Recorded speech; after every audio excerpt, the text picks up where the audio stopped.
5 चीज जो हम लोगों ने कहा है वो प्राथमिकता के आधार पर निश्चित तौर पर हो जाएगा।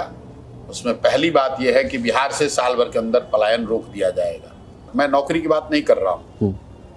बिहार में राजनीतिक और सामाजिक जीवन में रहने वाले लोगों को ये समझना चाहिए कि आप पूरे इतने बड़े आबादी को सरकारी नौकरी नहीं दे सकते, लेकिन इतने बड़े समाज को आप अच्छा पढ़ा सकते हैं, इतनी बड़ी जनसंख्या को आप रोजी रोजगार की व्यवस्था कर सकते हैं। तो जन स्वराज का पहला संकल्प ये है कि साल भर के अंदर यहाँ डिस्ट्रेस माइग्रेशन रोक दिया जाएगा। यहाँ पर लोगों को 10 से 15 हज़ार रुपए की नौकरी रोजगार की व्यवस्था कर दी जाएगी। दूसरा ब्लूप्रिंट ये है कि बिहार के हर बच्चे के लिए एक अच्छे पढ़ाई की व्यवस्था, 15 साल से कम उम्र के बच्चे के लिए पढ़ाई की व्यवस्था हो जाएगी।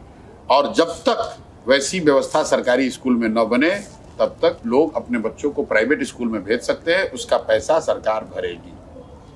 तीसरी व्यवस्था ये हो जाएगी कि बिहार में 60 वर्ष से ऊपर के जो महिला पुरुष रह रहे हैं और 400 रुपया आज उसको पेंशन मिल रहा है, उनको 2000 रुपया मिलने लगेगा। चौथी बात ये होगी कि बिहार में जो महिलाएं हैं, जो कामकाजी महिलाएं हैं, जो घर में बैठी हुई हैं, कुछ करना चाहती हैं, उनको 4% सालाना ब्याज के दर पर उनको लोन मिलने लगेगा, ताकि वो अपने घर में कुछ ना कुछ रोजी रोजगार कर सकें, अपने और अपने बच्चों के लिए कुछ धन अर्जन कर सकें।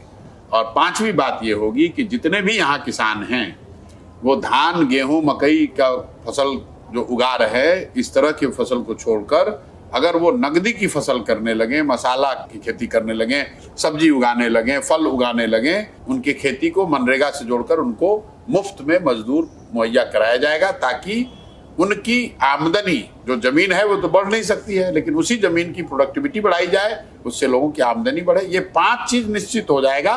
तो अगर जन स्वराज की सरकार बनी तो ये 5 चीज निश्चित हो जाएगा।